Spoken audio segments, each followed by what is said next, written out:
Chapter 1. Laying Plans. The art of war is of vital importance to the state. It is a matter of life and death, a road either to safety or to ruin. Hence it is a subject of inquiry which can on no account be neglected. The art of war, then, is governed by 5 constant factors, to be taken into account in one's deliberations when seeking to determine the conditions obtaining in the field. These are the moral law, heaven, earth, the commander, method, and discipline. The moral law causes the people to be in complete accord with their ruler, so that they will follow him, regardless of their lives, undismayed by any danger. Heaven signifies night and day, cold and heat, times and seasons. Earth comprises distances, great and small, danger and security, open ground and narrow passes, the chances of life and death. The commander stands for the virtues of wisdom, sincerity, benevolence, courage, and strictness. Method and discipline are to be understood the marshalling of the army in its proper subdivisions, the graduations of rank among the officers, the maintenance of roads by which supplies may reach the army, and the control of military expenditure. These 5 heads should be familiar to every general. He who knows them will be victorious. He who knows them not will fail. Therefore, in your deliberations, when seeking to determine the military conditions, let them be made the basis of a comparison, in this wise. Which of the 2 sovereigns is imbued with the moral law? Which of the 2 generals has most ability? With whom lie the advantages derived from heaven and earth? On which side is discipline most rigorously enforced? Which army is stronger? On which side are officers and men more highly trained? In which army is there the greater constancy, both in reward and punishment? By means of these 7 considerations, I can forecast victory or defeat. The general that hearkens to my counsel and acts upon it will conquer. Let such a one be retained in command. The general that hearkens not to my counsel, nor acts upon it, will suffer defeat. Let such a one be dismissed. While heeding the profit of my counsel, avail yourself also of any helpful circumstances over and beyond the ordinary rules. According as circumstances are favorable, one should modify one's plans. All warfare is based on deception. Hence, when able to attack, we must seem unable. When using our forces, we must seem inactive. When we are near, we must make the enemy believe we are far away. When far away, we must make him believe we are near. Hold out baits to entice the enemy, feign disorder, and crush him. If he is secure at all points, be prepared for him. If he is in superior strength, evade him. If your opponent is of choleric temper, seek to irritate him. Pretend to be weak, that he may grow arrogant. If he is taking his ease, give him no rest. If his forces are united, separate them. Attack him where he is unprepared. Appear where you are not expected. These military devices leading to victory must not be divulged beforehand. Now, the general who wins a battle makes many calculations in his temple ere the battle is fought. The general who loses a battle makes but few calculations beforehand. Thus do many calculations lead to victory, and few calculations to defeat. How much more no calculation at all? It is by attention to this point that I can foresee who is likely to win or lose. Chapter 2. Waging War. In the operations of war, where there are in the field 1,000 swift chariots, as many heavy chariots, and 100,000 mail-clad soldiers, with provisions enough to carry them 1,000 li, the expenditure at home and at the front, including entertainment of guests, small items such as glue and paint, and sums spent on chariots and armor, will reach the total of 1,000 ounces of silver per day. Such is the cost of raising an army of 100,000 men. When you engage in actual fighting, if victory is long in coming, then men's weapons will grow dull, and their ardor will be damped. If you lay siege to a town, you will exhaust your strength. Again, if the campaign is protracted, The resources of the state will not be equal to the strain.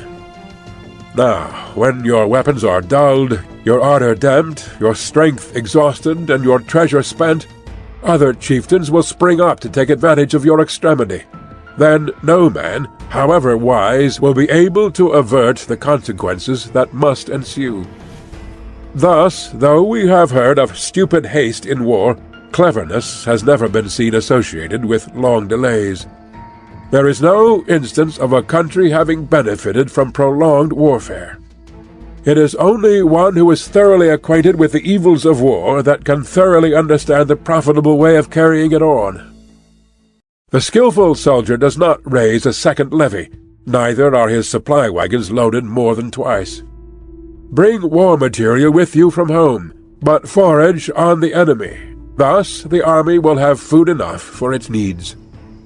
Poverty of the state exchequer causes an army to be maintained by contributions from a distance. Contributing to maintain an army at a distance causes the people to be impoverished. On the other hand, the proximity of an army causes prices to go up, and high prices cause the people's substance to be drained away. When their substance is drained away, the peasantry will be afflicted by heavy exactions.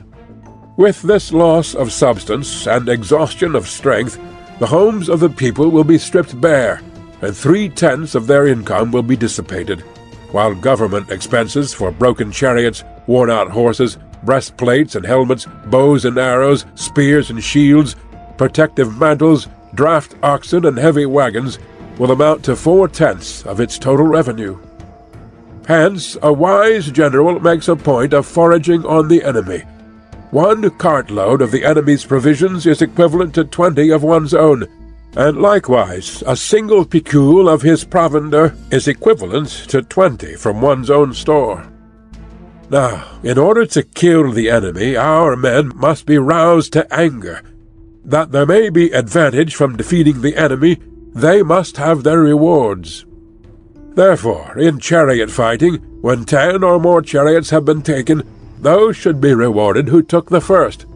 Our own flags should be substituted for those of the enemy, and the chariots mingled and used in conjunction with ours. The captured soldiers should be kindly treated and kept. This is called using the conquered foe to augment one's own strength. In war, then, let your great object be victory, not lengthy campaigns. Thus it may be known that the leader of armies is the arbiter of the people's fate, the man on whom it depends whether the nation shall be in peace or in peril. Chapter 3. Attack by Stratagem. In the practical art of war, the best thing of all is to take the enemy's country whole and intact. To shatter and destroy it is not so good. So, too, it is better to recapture an army entire than to destroy it, to capture a regiment, a detachment, or a company entire than to destroy them. Hence, to fight and conquer in all your battles is not supreme excellence. Supreme excellence consists in breaking the army's resistance without fighting. Thus, the highest form of generalship is to balk the enemy's plans. The next best is to prevent the junction of the enemy's forces. The next in order is to attack the enemy's army in the field, and the worst policy of all is to besiege walled cities. The rule is not to besiege walled cities, if it can possibly be avoided. The preparation of mantlets, movable shelters, and various implements of war will take up to 3 whole months, and the piling up of mounds over against the walls will take 3 months more. The general, unable to control his irritation, will launch his men to the assault like swarming ants, with the result that 1/3 of his men are slain, while the town still remains untaken. Such are the disastrous effects of a siege. Therefore, the skillful leader subdues the enemy's troops without any fighting. He captures their cities without laying siege to them. He overthrows their kingdom without lengthy operations in the field. With his forces intact, he will dispute the mastery of the empire, and thus, without losing a man, his triumph will be complete. This is the method of attacking by stratagem. It is the rule in war, if our forces are 10 to the enemy's 1, to surround him, if 5 to 1, to attack him, if twice as numerous, to divide our army into 2. If equally matched, we can offer battle. If slightly inferior in numbers, we can avoid the enemy. If quite unequal in every way, we can flee from him. Hence, though an obstinate fight may be made by a small force, in the end it must be captured by a larger force. Now, the general is the bulwark of the state. If the bulwark is complete at all points, the state will be strong. If the bulwark is defective, the state will be weak. There are 3 ways in which a ruler can bring misfortune upon his army. 1. By commanding the army to advance or to retreat, being ignorant of the fact that it cannot obey. This is called hobbling the army. 2. By attempting to govern an army in the same way as he administers a kingdom, being ignorant of the conditions which obtain in an army. This causes restlessness in the soldiers' minds. 3. By employing the officers of his army without discrimination, through ignorance of the military principle of adaptation to circumstances. This shakes the confidence of the soldiers. But when the army is restless and distrustful, trouble is sure to come from the other feudal princes. This is simply bringing anarchy into the army and flinging victory away. Thus we may know that there are 5 essentials for victory. He will win who knows when to fight and when not to fight. He will win who knows how to handle both superior and inferior forces. He will win whose army is animated by the same spirit throughout all its ranks. He will win who, prepared himself, waits to take the enemy unprepared. He will win who has military capacity and is not interfered with by the sovereign. Hence the saying, "If you know the enemy and know yourself, you need not fear the result of 100 battles. If you know yourself but not the enemy, for every victory gained you will also suffer a defeat. If you know neither the enemy nor yourself, you will succumb in every battle." Chapter 4. Tactical Dispositions. The good fighters of old first put themselves beyond the possibility of defeat, and then waited for an opportunity of defeating the enemy. To secure ourselves against defeat lies in our own hands, but the opportunity of defeating the enemy is provided by the enemy himself. Thus the good fighter is able to secure himself against defeat, but cannot make certain of defeating the enemy. Hence the saying, "One may know how to conquer without being able to do it." Security against defeat implies defensive tactics. Ability to defeat the enemy means taking the offensive. Standing on the defensive indicates insufficient strength. Attacking, a superabundance of strength. The general who is skilled in defense hides in the most secret recesses of the earth. He who is skilled in attack flashes forth from the topmost heights of heaven. Thus, on the one hand, we have ability to protect ourselves, on the other, a victory that is complete. To see victory only when it is within the ken of the common herd is not the acme of excellence. Neither is it the acme of excellence if you fight and conquer and the whole empire says, "Well done." To lift an autumn hair is no sign of great strength. To see the sun and moon is no sign of sharp sight. To hear the noise of thunder is no sign of a quick ear. What the ancients called a clever fighter is one who not only wins, but excels in winning with ease. Hence his victories bring him neither reputation for wisdom nor credit for courage. He wins his battles by making no mistakes. Making no mistakes is what establishes the certainty of victory, for it means conquering an enemy that is already defeated. Hence the skillful fighter puts himself into a position which makes defeat impossible, and does not miss the moment for defeating the enemy. Thus it is that in war the victorious strategist only seeks battle after the victory has been won, whereas he who is destined to defeat first fights and afterwards looks for victory. The consummate leader cultivates the moral law, and strictly adheres to method and discipline. Thus it is in his power to control success. In respect of military method, we have, firstly, measurement, secondly, estimation of quantity, thirdly, calculation, fourthly, balancing of chances, fifthly, victory. Measurement owes its existence to earth, estimation of quantity to measurement, calculation to estimation of quantity, balancing of chances to calculation, and victory to balancing of chances. A victorious army opposed to a routed one is as a pound's weight placed in the scale against a single grain. The onrush of a conquering force is like the bursting of pent-up waters into a chasm of 1,000 fathoms deep. Chapter 5. Energy. The control of a large force is the same principle as the control of a few men. It is merely a question of dividing up their numbers. Fighting with a large army under your command is nowise different from fighting with a small one. It is merely a question of instituting signs and signals. To ensure that your whole host may withstand the brunt of the enemy's attack and remain unshaken, this is effected by maneuvers, direct and indirect.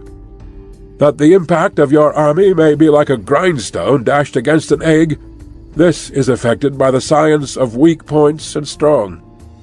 In all fighting, the direct method may be used for joining battle, but indirect methods will be needed in order to secure victory.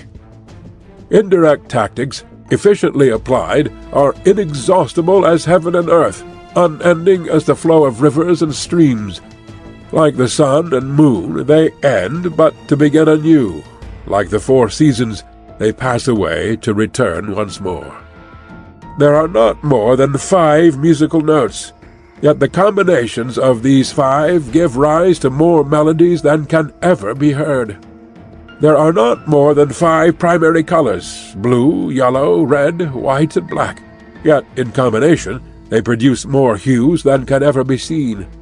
There are not more than 5 cardinal tastes, sour, acrid, salt, sweet, bitter, yet combinations of them yield more flavors than can ever be tasted.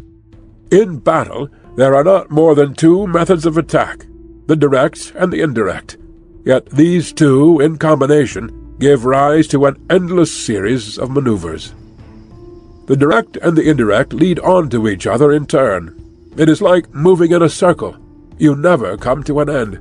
Who can exhaust the possibilities of their combination? The onset of troops is like the rush of a torrent, which will even roll stones along in its course. The quality of decision is like the well-timed swoop of a falcon, which enables it to strike and destroy its victim. Therefore, the good fighter will be terrible in his onset, and prompt in his decision. Energy may be likened to the bending of a crossbow, decision to the releasing of a trigger. Amid the turmoil and tumult of battle, there may be seeming disorder, and yet no real disorder at all. Amid confusion and chaos, your array may be without head or tail, yet it will be proof against defeat. Simulated disorder postulates perfect discipline. Simulated fear postulates courage. Simulated weakness postulates strength. Hiding order beneath the cloak of disorder is simply a question of subdivision. Concealing courage under a show of timidity presupposes a fund of latent energy. Masking strength with weakness is to be effected by tactical dispositions. Thus, one who is skillful at keeping the enemy on the move maintains deceitful appearances, according to which the enemy will act. He sacrifices something, that the enemy may snatch at it. By holding out baits, he keeps him on the march. Then, with a body of picked men, he lies in wait for him. The clever combatant looks to the effect of combined energy, and does not require too much from individuals. Hence his ability to pick out the right men and utilize combined energy. When he utilizes combined energy, his fighting men become, as it were, like unto rolling logs or stones. For it is the nature of a log or stone to remain motionless on level ground, and to move on when on a slope. If four-cornered, to come to a standstill, but if round-shaped, to go rolling down.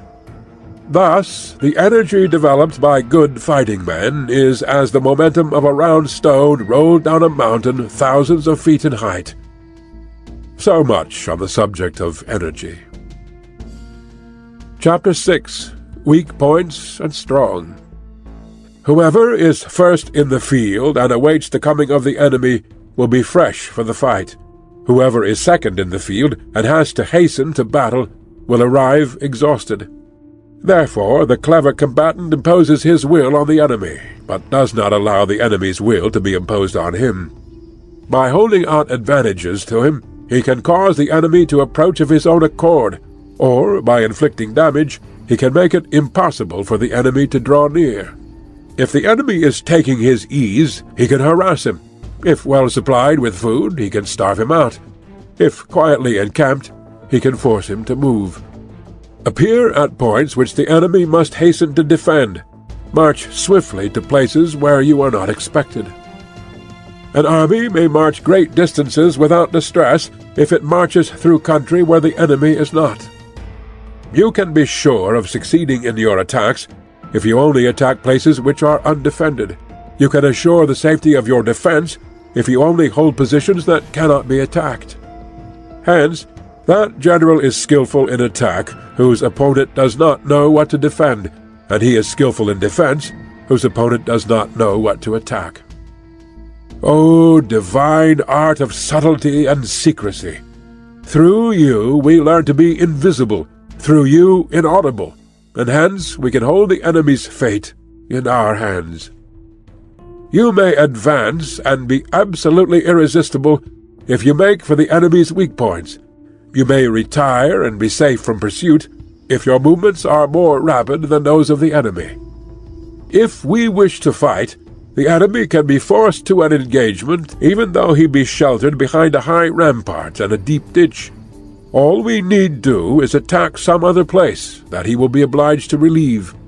If we do not wish to fight, we can prevent the enemy from engaging us even though the lines of our encampment may be merely traced out on the ground. All we need do is to throw something odd and unaccountable in his way. By discovering the enemy's dispositions and remaining invisible ourselves, we can keep our forces concentrated, while the enemy's must be divided. We can form a single united body, while the enemy must split up into fractions. Hence there will be a whole pitted against separate parts of a whole, which means that we shall be many to the enemy's few. If we are able thus to attack an inferior force with a superior one, our opponents will be in dire straits. The spot where we intend to fight must not be made known, for then the enemy will have to prepare against a possible attack at several different points, and his forces being thus distributed in many directions, the numbers we shall have to face at any given point will be proportionately few. For should the enemy strengthen his van, he will weaken his rear. Should he strengthen his rear, he will weaken his van. Should he strengthen his left, he will weaken his right. Should he strengthen his right, he will weaken his left. If he sends reinforcements everywhere, he will everywhere be weak. Numerical weakness comes from having to prepare against possible attacks. Numerical strength from compelling our adversary to make these preparations against us. Knowing the place and the time of the coming battle, we may concentrate from the greatest distances in order to fight. But if neither time nor place be known, then the left wing will be impotent to succor the right equally impotent to succor the left, the van unable to relieve the rear, or the rear to support the van. How much more so if the furthest portions of the army are anything under 100 li apart, and even the nearest are separated by several li. Though, according to my estimate, the soldiers of Yue exceed our own in number, that shall advantage them nothing in the matter of victory. I say, then, that victory can be achieved. Though the enemy be stronger in numbers, we may prevent him from fighting, scheme so as to discover his plans and the likelihood of their success, rouse him and learn the principle of his activity or inactivity, force him to reveal himself, so as to find out his vulnerable spots. Carefully compare the opposing army with your own, so that you may know where strength is superabundant and where it is deficient. In making tactical dispositions, the highest pitch you can attain is to conceal them. Conceal your dispositions, and you will be safe from the prying of the subtlest spies, from the machinations of the wisest brains. How victory may be produced for them out of the enemy's own tactics, that is what the multitude cannot comprehend. All men can see the tactics whereby I conquer, but what none can see is the strategy out of which victory is evolved. Do not repeat the tactics which have gained you one victory, but let your methods be regulated by the infinite variety of circumstances. Military tactics are like unto water, for water in its natural course runs away from high places and hastens downwards. So in war, the way is to avoid what is strong and to strike at what is weak. Water shapes its course according to the nature of the ground over which it flows. The soldier works out his victory in relation to the foe whom he is facing. Therefore, just as water retains no constant shape, so in warfare there are no constant conditions. He who can modify his tactics in relation to his opponent, and thereby succeed in winning, may be called a heaven-born captain. The 5 elements, water, fire, wood, metal, earth, are not always equally predominant. The 4 seasons make way for each other in turn. There are short days and long. The moon has its periods of waning and waxing. Chapter 7. Maneuvering. In war, the general receives his commands from the sovereign. Having collected an army and concentrated his forces, he must blend and harmonize the different elements thereof before pitching his camp. After that comes tactical maneuvering, than which there is nothing more difficult. The difficulty of tactical maneuvering consists in turning the devious into the direct, and the misfortune into gain.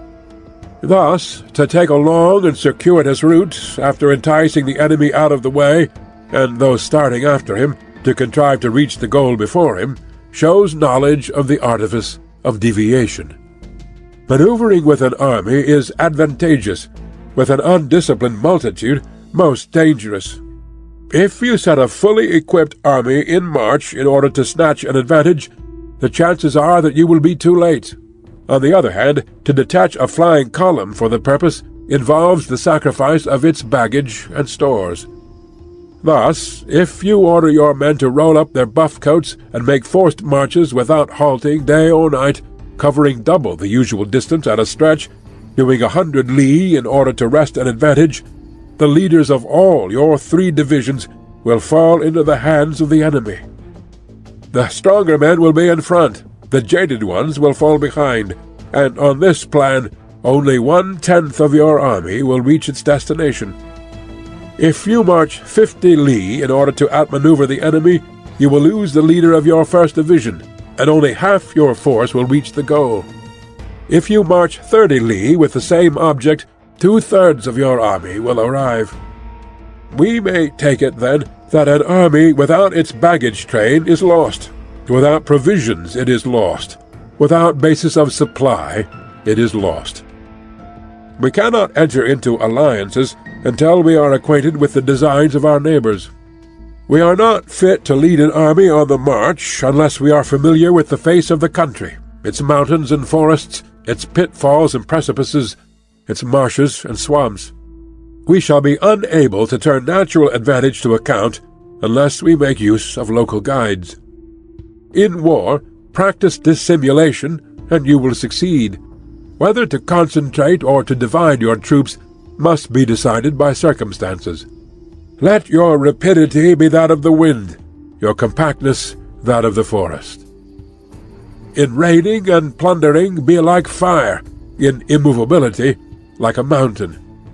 Let your plans be dark and impenetrable as night, and when you move, fall like a thunderbolt. When you plunder a countryside, let the spoil be divided amongst your men. When you capture new territory, cut it up into allotments for the benefit of the soldiery. Ponder and deliberate before you make a move. He will conquer who has learnt the artifice of deviation. Such is the art of maneuvering. The Book of Army Management says, "On the field of battle the spoken word does not carry far enough. Hence the institution of gongs and drums. Nor can ordinary objects be seen clearly enough, hence the institution of banners and flags. Gongs and drums, banners and flags, are means whereby the ears and eyes of the host may be focused on one particular point. The host thus forming a single united body, it is impossible either for the brave to advance alone, or for the cowardly to retreat alone. This is the art of handling large masses of men. In night fighting, then, make much use of signal fires and drums, and in fighting by day, of flags and banners, as a means of influencing the ears and eyes of your army. A whole army may be robbed of its spirit. A commander-in-chief may be robbed of his presence of mind. Now, a soldier's spirit is keenest in the morning. By noonday it has begun to flag, and in the evening his mind is bent only on returning to camp. A clever general, therefore, avoids an army when its spirit is keen, but attacks it when it is sluggish and inclined to return. This is the art of studying moods. Disciplined and calm, to await the appearance of disorder and hubbub amongst the enemy, this is the art of retaining self-possession. To be near the goal while the enemy is still far from it, to wait at ease while the enemy is toiling and struggling, to be well fed while the enemy is famished, this is the art of husbanding one's strength. To refrain from intercepting an enemy whose banners are in perfect order, to refrain from attacking an army drawn up in calm and confident array, this is the art of studying circumstances. It is a military axiom not to advance uphill against the enemy, nor to oppose him when he comes downhill. Do not pursue an enemy who simulates flight. Do not attack soldiers whose temper is keen. Do not swallow bait offered by the enemy. Do not interfere with an army that is returning home. When you surround an army, leave an outlet free. Do not press a desperate foe too hard. Such is the art of warfare. Chapter 8. Variation in Tactics. In war, the general receives his commands from the sovereign, collects his army, and concentrates his forces. When in difficult country, do not encamp. In country where high roads intersect, join hands with your allies. Do not linger in dangerously isolated positions. In hemmed-in situations, you must resort to stratagem. In desperate position, you must fight. There are roads which must not be followed, armies which must not be attacked, towns which must not be besieged, positions which must not be contested, commands of the sovereign which must not be obeyed. The general who thoroughly understands the advantages that accompany variation of tactics knows how to handle his troops. The general who does not understand these may be well acquainted with the configuration of the country, yet he will not be able to turn his knowledge to practical account. So, the student of war who is unversed in the art of war, of varying his plans, even though he be acquainted with the 5 advantages, will fail to make the best use of his men. Hence, in the wise leader's plans, considerations of advantage and of disadvantage will be blended together. If our expectation of advantage be tempered in this way, we may succeed in accomplishing the essential part of our schemes. If, on the other hand, in the midst of difficulties we are always ready to seize an advantage, we may extricate ourselves from misfortune. Reduce the hostile chiefs by inflicting damage on them, and make trouble for them, and keep them constantly engaged.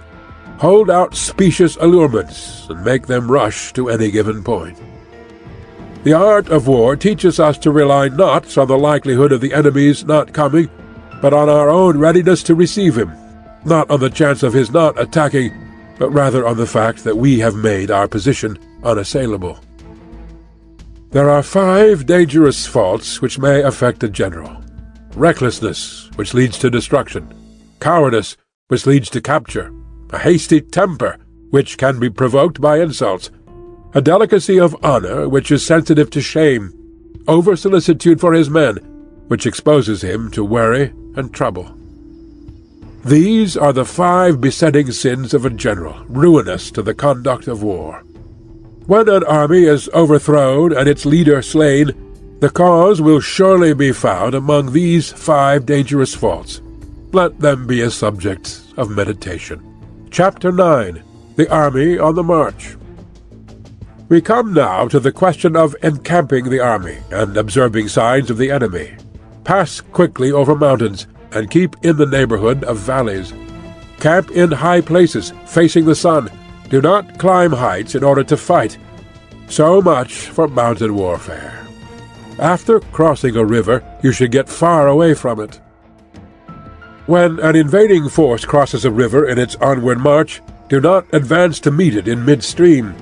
It will be best to let half the army get across, and then deliver your attack. If you are anxious to fight, you should not go to meet the invader near a river which he has to cross. Moor your craft higher up than the enemy and facing the sun. Do not move upstream to meet the enemy. So much for river warfare. In crossing salt marshes, your sole concern should be to get over them quickly, without any delay. If forced to fight in a salt marsh, you should have water and grass near you, and get your back to a clump of trees. So much for operations in salt marshes. In dry, level country, take up an easily accessible position with rising ground to your right and on your rear, so that the danger may be in front, and safety lie behind. So much for campaigning in flat country. These are the 4 useful branches of military knowledge which enabled the Yellow Emperor to vanquish 4 several sovereigns. All armies prefer high ground to low, and sunny places to dark. If you are careful of your men and camp on hard ground, the army will be free from disease of every kind, and this will spell victory. When you come to a hill or a bank, occupy the sunny side, with the slope on your right rear. Thus you will at once act for the benefit of your soldiers and utilize the natural advantages of the ground. When, in consequence of heavy rains up country, a river which you wish to ford is swollen and flecked with foam, you must wait until it subsides. Country in which there are precipitous cliffs with torrents running between, deep natural hollows, confined places, tangled thickets, quagmires, and crevices, should be left with all possible speed, and not approached. While we keep away from such places, we should get the enemy to approach them. While we face them, we should let the enemy have them on his rear. If, in the neighborhood of your camp, there should be any hilly country, ponds surrounded by aquatic grass, hollow basins filled with reeds, or woods with thick undergrowth, they must be carefully routed out and searched, for these are places where men in ambush or insidious spies are likely to be lurking. When the enemy is close at hand and remains quiet, he is relying on the natural strength of his position. When he keeps aloof and tries to provoke a battle, he is anxious for the other side to advance. If his place of encampment is easy of access, he is tendering a bait. Movement amongst the trees of a forest shows that the enemy is advancing. The appearance of a number of screens in the midst of thick grass means that the enemy wants to make us suspicious. The rising of birds in their flight is the sign of an ambuscade. Startled beasts indicate that a sudden attack is coming. When there is dust rising in a high column, it is the sign of chariots advancing. When the dust is low, but spread over a wide area, it betokens the approach of infantry. When it branches out in different directions, it shows that parties have been sent to collect firewood. A few clouds of dust moving to and fro signify that the army is encamping. Humble words and increased preparations are signs that the enemy is about to advance. Violent language and driving forward, as if to attack, are signs that he will retreat. When the light chariots come out first and take up a position on the wings, it is a sign that the enemy is forming for battle. Peace proposals unaccompanied by a sworn covenant indicate a plot. When there is much running about and the soldiers fall into rank, it means that the critical moment has come. When some are seen advancing and some retreating, it is a lure. When the soldiers stand leaning on their spears, they are faint from want of food. If those who are sent to draw water begin by drinking themselves, the army is suffering from thirst. If the enemy sees an advantage to be gained and makes no effort to secure it, the soldiers are exhausted. If birds gather on any spot, it is unoccupied. Clamor by night betokens nervousness. If there is disturbance in the camp, the general's authority is weak. If the banners and flags are shifted about, sedition is afoot. If the officers are angry, it means that the men are weary. When an army feeds its horses with grain and kills its cattle for food, and when the men do not hang their cooking pots over the campfires, showing that they will not return to their tents, you may know that they are determined to fight to the death. The sight of men whispering together in small knots, or speaking in subdued tones, points to disaffection amongst the rank and file. Too frequent rewards signify that the enemy is at the end of his resources. Too many punishments betray a condition of dire distress. To begin by bluster, but afterwards to take fright at the enemy's numbers, shows a supreme lack of intelligence.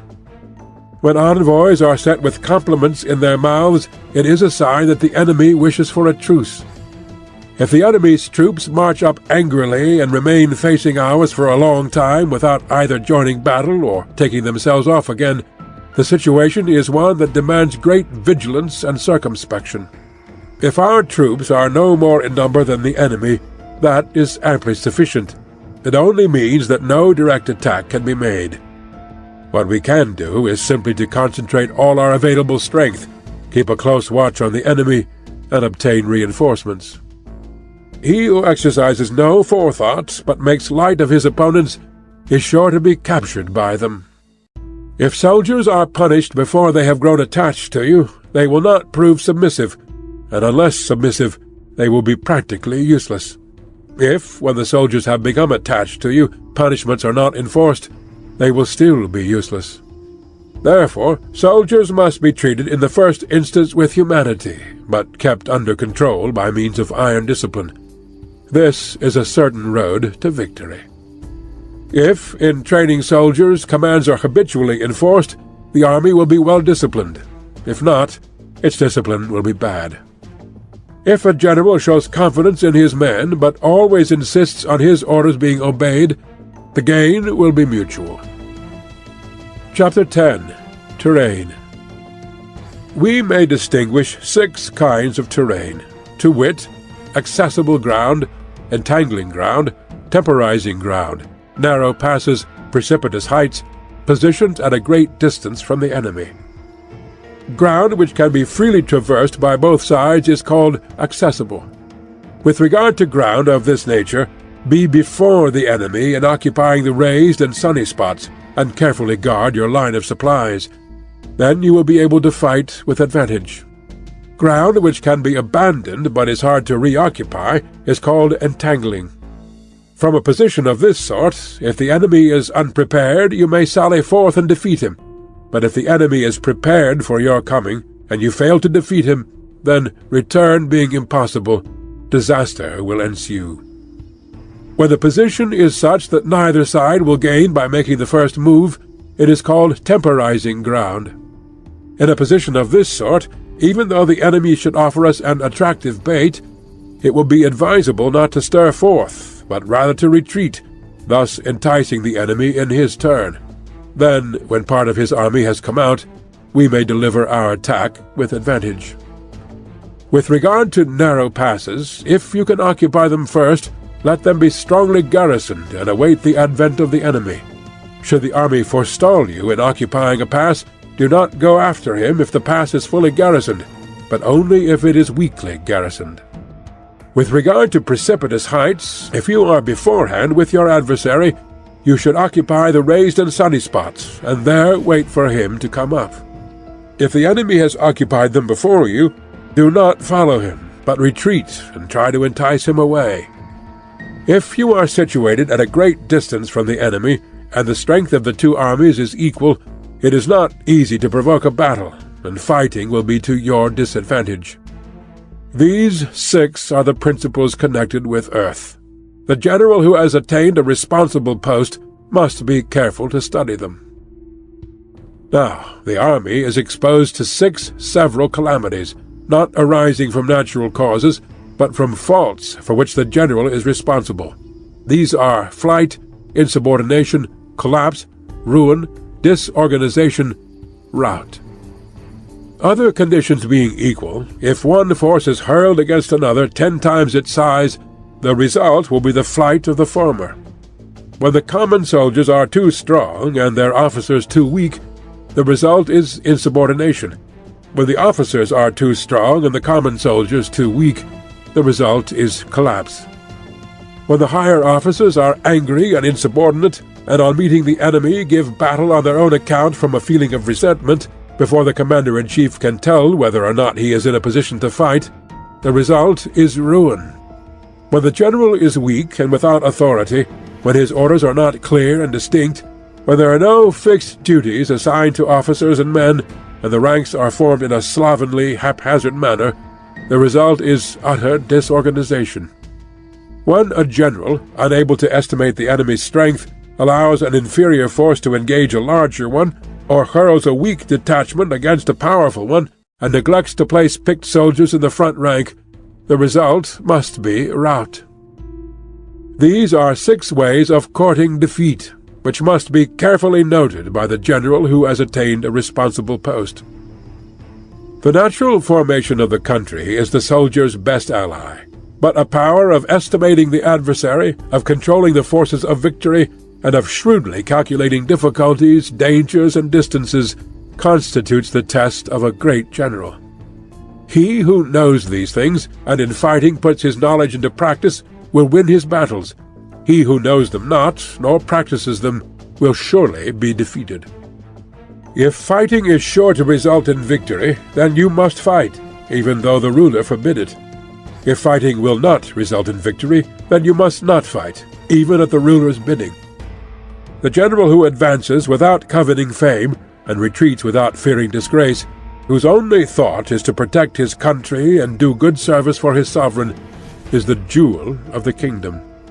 Regard your soldiers as your children, and they will follow you into the deepest valleys. Look upon them as your own beloved sons, and they will stand by you, even unto death. If, however, you are indulgent, but unable to make your authority felt, kind-hearted, but unable to enforce your commands, and incapable, moreover, of quelling disorder, then your soldiers must be likened to spoilt children. They are useless for any practical purpose.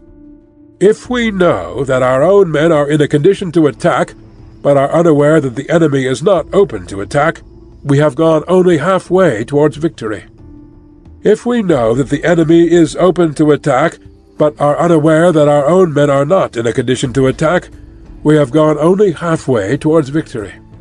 If we know that the enemy is open to attack, and also know that our men are in a condition to attack, but are unaware that the nature of the ground makes fighting impracticable, we have still gone only halfway towards victory. Hence, the experienced soldier, once in motion, is never bewildered. Once he has broken camp, he is never at a loss. Hence the saying, "If you know the enemy and know yourself, the victory will not stand in doubt. If you know heaven and know earth, you may make your victory complete." Chapter 9. The 9 Situations. The art of war recognizes 9 varieties of ground: dispersive ground, facile ground, contentious ground, open ground, ground of intersecting highways, serious ground, difficult ground, hemmed-in ground, desperate ground. When a chieftain is fighting in his own territory, it is dispersive ground. When he has penetrated into hostile territory, but to no great distance, it is facile ground. Ground, the possession of which imports great advantage to either side, is contentious ground. Ground on which each side has liberty of movement is open ground. Ground which forms the key to 3 contiguous states, so that he who occupies it first has most of the empire at his command, is a ground of intersecting highways. When an army has penetrated into the heart of a hostile country, leaving a number of fortified cities in its rear, it is serious ground. Mountain forests, rugged steeps, marshes, and fens all country that is hard to traverse. This is difficult ground. Ground which is reached through narrow gorges, and from which we can only retire by tortuous paths, so that a small number of the enemy would suffice to crush a large body of our men. This is hemmed-in ground. Ground on which we can only be saved from destruction by fighting without delay is desperate ground. On dispersive ground, therefore, fight not. On facile ground, halt not. On contentious ground, attack not. On open ground, do not try to block the enemy's way. On the ground of intersecting highways, join hands with your allies. On serious ground, gather in plunder. In difficult ground, keep steadily on the march. On hemmed-in ground, resort to stratagem. On desperate ground, fight. Those who were called skillful leaders of old knew how to drive a wedge between the enemy's front and rear, to prevent cooperation between his large and small divisions, to hinder the good troops from rescuing the bad, the officers from rallying their men. When the enemy's men were united, they managed to keep them in disorder. When it was to their advantage, they made a forward move. When otherwise, they stopped still. If asked how to cope with a great host of the enemy in orderly array and on the point of marching to the attack, I should say, begin by seizing something which your opponent holds dear. Then he will be amenable to your will. Rapidity is the essence of war. Take advantage of the enemy's unreadiness. Make your way by unexpected routes, and attack unguarded spots. The following are the principles to be observed by an invading force. The further you penetrate into a country, the greater will be the solidarity of your troops, and thus the defenders will not prevail against you. Make forays into fertile country, in order to supply your army with food. Carefully study the well-being of your men, and do not overtax them. Concentrate your energy and hoard your strength. Keep your army continually on the move, and devise unfathomable plans. Throw your soldiers into positions whence there is no escape, and they will prefer death to flight. If they will face death, there is nothing they may not achieve. Officers and men alike will put forth their uttermost strength. Soldiers, when in desperate straits, lose the sense of fear. If there is no place of refuge, they will stand firm. If they are in hostile country, they will show a stubborn front. If there is no help for it, they will fight hard. Thus, without waiting to be marshaled, the soldiers will be constantly on the qui-vive. Without waiting to be asked, they will do your will. Without restrictions, they will be faithful. Without giving orders, they can be trusted. Prohibit the taking of omens, and do away with superstitious doubts. Then, until death itself comes, no calamity need be feared. If our soldiers are not overburdened with money, it is not because they have a distaste for riches. If their lives are not unduly long, it is not because they are disinclined to longevity. On the day they are ordered out to battle, your soldiers may weep, those sitting up bedewing their garments, and those lying down letting the tears run down their cheeks. But let them once be brought to bay, and they will display the courage of a Chu or a Kuei. The skillful technician may be likened to the Shui Jan. Now, the Shui Jan is a snake that is found in the Chung Mountains. Strike at its head, and you will be attacked by its tail. Strike at its tail, and you will be attacked by its head. Strike at its middle, and you will be attacked by head and tail both. Asked if an army can be made to imitate the Shui Jan, I should answer yes. For the men of Wu and the men of Yue are enemies. Yet if they are crossing a river in the same boat and are caught by a storm, they will come to each other's assistance, just as the left hand helps the right. Hence it is not enough to put one's trust in the tethering of horses and the burying of chariot wheels in the ground.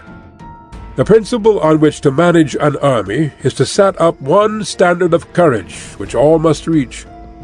How to make the best of both strong and weak, that is a question involving the proper use of ground. Thus, the skillful general conducts his army just as though he were leading a single man willy-nilly by the hand. It is the business of a general to be quiet and thus ensure secrecy, upright and just, and thus maintain order. He must be able to mystify his officers and men by false reports and appearances, and thus keep them in total ignorance. By altering his arrangements and changing his plans, he keeps the enemy without definite knowledge. By shifting his camp and taking circuitous routes, he prevents the enemy from anticipating his purpose. At the critical moment, the leader of an army acts like one who has climbed up a height and then kicks away the ladder behind him. He carries his men deep into hostile territory before he shows his hand. He burns his boats and breaks his cooking pots.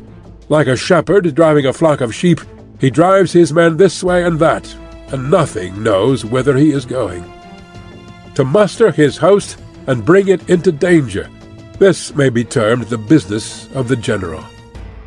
The different measures suited to the 9 varieties of ground, the expediency of aggressive or defensive tactics, and the fundamental laws of human nature, these are things that must most certainly be studied. When invading hostile territory, the general principle is that penetrating deeply brings cohesion. Penetrating but a short way means dispersion. When you leave your own country behind and take your army across the neighborhood territory, you find yourself on critical ground. When there are means of communication on all 4 sides, the ground is one of interesting highways.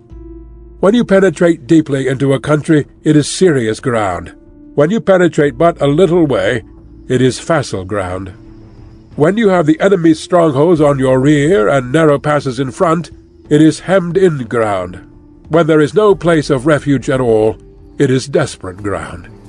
Therefore, on dispersive ground, I would inspire my men with unity of purpose. On facile ground, I would see that there is close connection between all parts of my army. On contentious ground, I would hurry up my rear. On open ground, I would keep a vigilant eye on my defenses. On ground of interesting highways, I would consolidate my alliances. On serious ground, I would try to ensure a continuous stream of supplies. On difficult ground, I would keep pushing on along the road. On hemmed-in ground, I would block any way of retreat. On desperate ground, I would proclaim to my soldiers the hopelessness of saving their lives, for it is the soldier's disposition to offer an obstinate resistance when surrounded, to fight hard when he cannot help himself, and to obey promptly when he has fallen into danger. We cannot enter into alliance with neighboring princes until we are acquainted with their designs.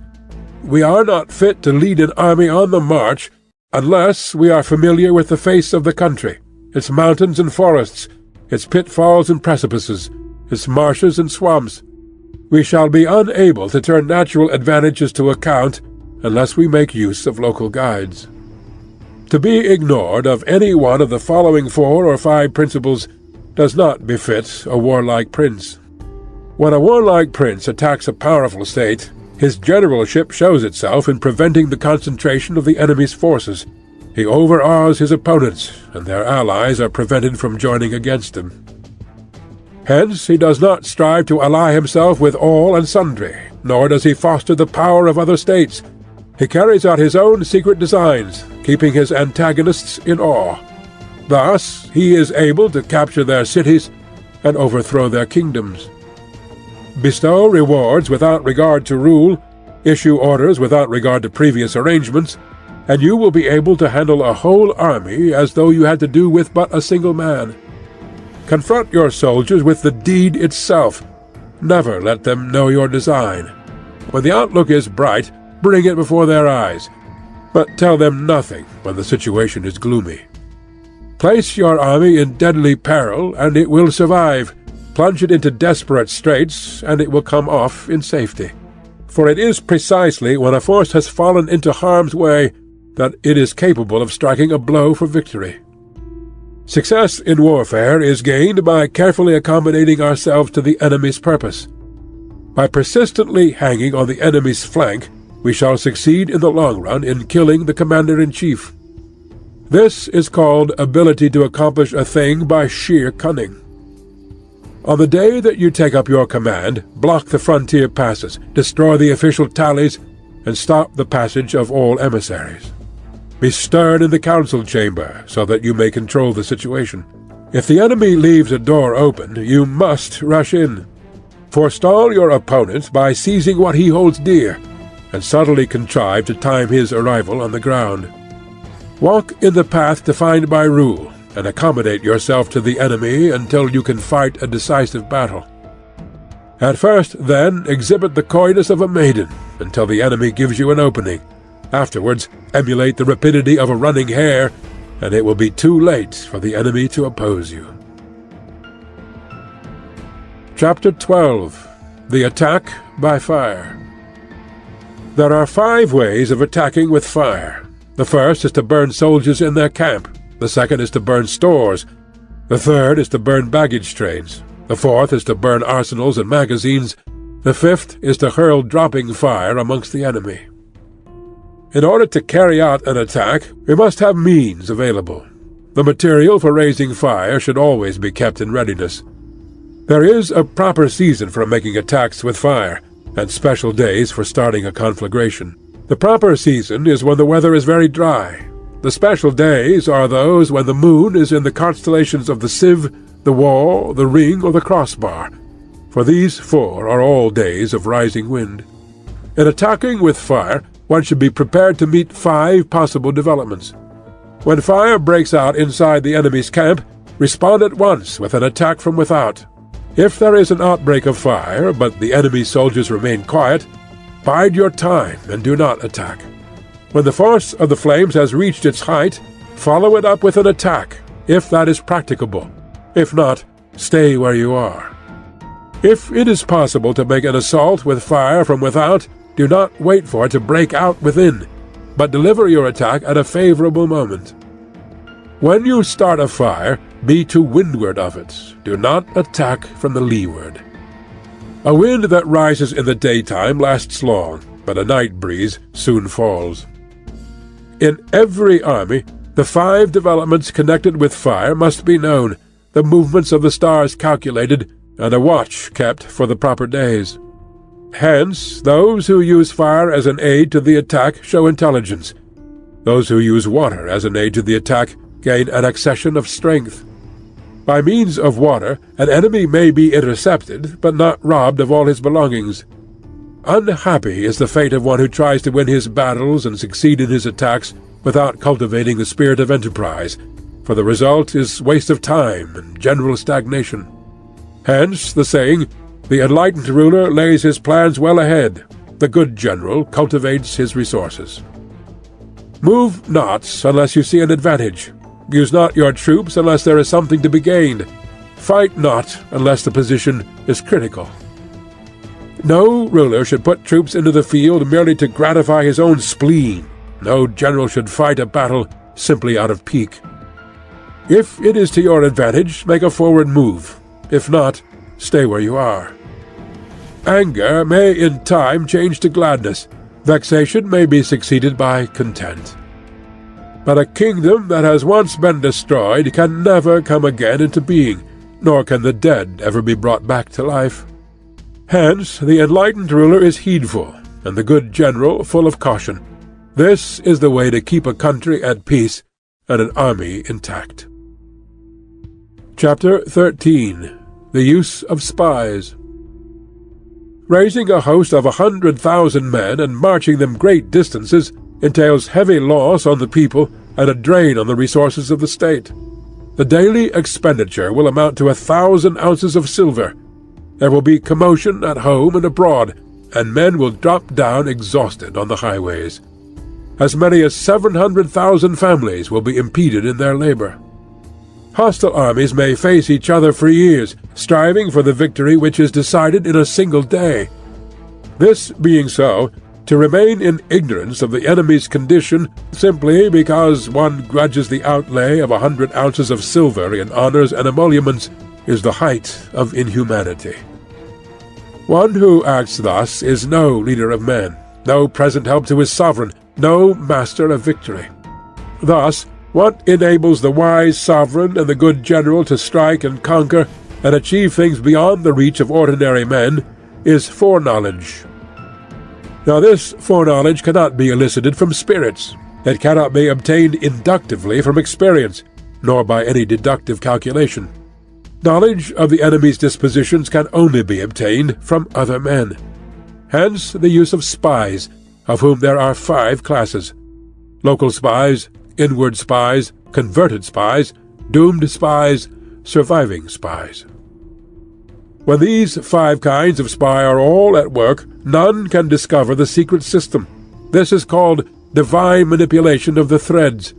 It is the sovereign's most precious faculty. Having local spies means employing the services of the inhabitants of a district. Having inward spies, making use of officials of the enemy. Having converted spies, getting hold of the enemy's spies and using them for your own purposes. Having doomed spies, doing certain things openly for purposes of deception, and allowing our spies to know of them and report them to the enemy. Surviving spies, finally, are those who bring back news from the enemy's camp. Hence it is that with none in the whole army are more intimate relations to be maintained than with spies. None should be more liberally rewarded. In no other business should greater secrecy be preserved. Spies cannot be usefully employed without a certain intuitive sagacity. They cannot be properly managed without benevolence and straightforwardness. Without subtle ingenuity of mind, one cannot make certain of the truth of their reports. Be subtle. Use your spies for every kind of business. If a secret piece of news is divulged by a spy before the time is ripe, he must be put to death, together with the man to whom the secret was told. Whether the object be to crush an army, to storm a city, or to assassinate an individual, it is always necessary to begin by finding out the names of the attendants, the aides-de-camp, and doorkeepers and sentries of the general in command. Our spies must be commissioned to ascertain these. The enemy's spies who have come to spy on us must be sought out, tempted with bribes, led away, and comfortably housed. Thus they will become converted spies and available for our service. It is through the information brought by the converted spy that we are able to acquire and employ local and inward spies. It is owing to his information again that we can cause the doomed spy to carry false tidings to the enemy. Lastly, it is by his information that the surviving spy can be used on appointed occasions. The end and aim of spying in all its 5 varieties is knowledge of the enemy, and this knowledge can only be derived, in the first instance, from the converted spy. Hence it is essential that the converted spy be treated with the utmost liberality. Of old, the rise of the Yin dynasty was due to Yi Qi, who had served under Xia. Likewise, the rise of the Chao dynasty was due to Lu Ya, who had served under the Yin. Hence, it is only the enlightened ruler and the wise general who will use the highest intelligence of the army for purposes of spying, and thereby they achieve great results. Spies are a most important element in war, because on them depends an army's ability to move.